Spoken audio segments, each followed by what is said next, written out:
No nation in history has ever been founded upon such high ideals as the United States of America.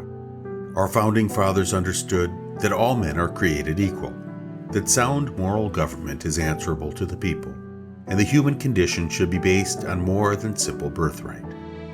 These principles were so pure and just that the entire American experience has been an unfolding process of trying to catch up and live them out more fully. We have always been a work in progress, striving to create a more perfect union. Today, the Center for the Study of the Presidency and Congress is proud to recognize two pioneers who found faults in the American character and worked to repair them. Two courageous leaders who broke through barriers to advance the American promise. Two individuals our nation lost this year, but who left a legacy that will last for generations. Representative John Robert Lewis of Georgia and Supreme Court Justice Ruth Bader Ginsburg.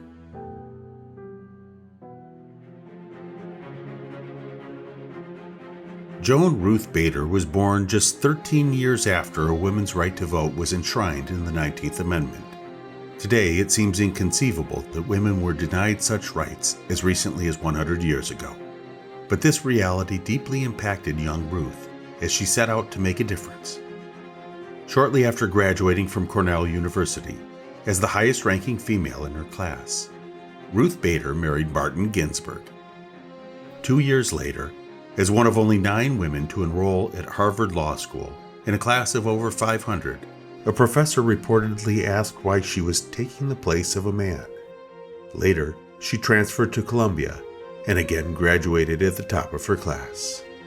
In the coming decades, she helped launch the first American law journal to focus exclusively on women's rights and co-founded the Women's Rights Project at the ACLU. As the group's general counsel, she won 5 out of the 6 cases she argued before the Supreme Court on gender discrimination and was called the Thurgood Marshall of that cause.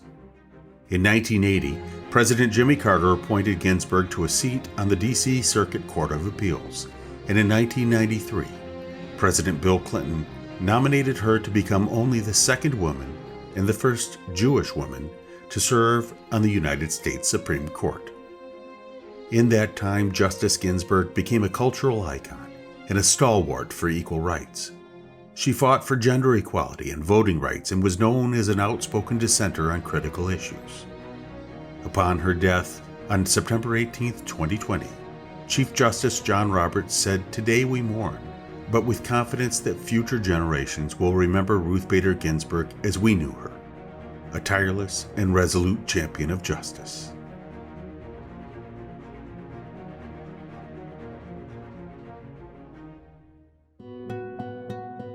Just 2 months earlier, in July 2020, America lost another pioneer who also spent his life trying to help our nation live up to our founding principles.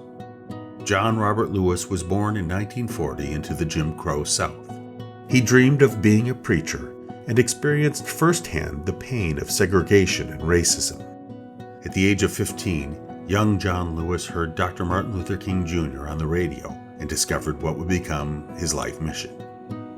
As a student, John Lewis began organizing sit-ins at segregated diners and believed it was important to engage in what he called good trouble, necessary trouble.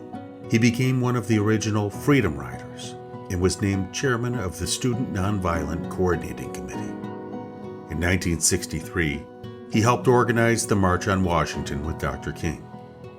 And on the day known as Bloody Sunday, he led more than 600 marchers across the Edmund Pettus Bridge in Selma, Alabama, where they were met with a violent response from police. He was attacked with a nightstick and left with a fractured skull.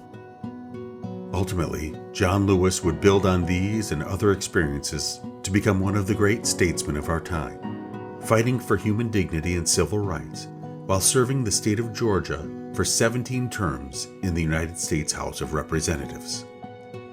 He was known to many as the conscience of the Congress and reminded us, ours is not the struggle of one day, 1 week, or 1 year. Ours is not the struggle of one judicial appointment or presidential term. Ours is the struggle of a lifetime, or maybe even many lifetimes. and each one of us in every generation must do our part. 2020 will long be remembered for the health, economic, social, and political crises which are remaking human society. But we simply cannot allow this year to close without pausing to remember two great American souls whose very lives have shown us that together we shall indeed overcome. It is in this spirit that the Center for the Study of the Presidency and Congress is proud to present the 2020 Thurgood Marshall Award to Justice Ruth Bader Ginsburg and Representative John Robert Lewis.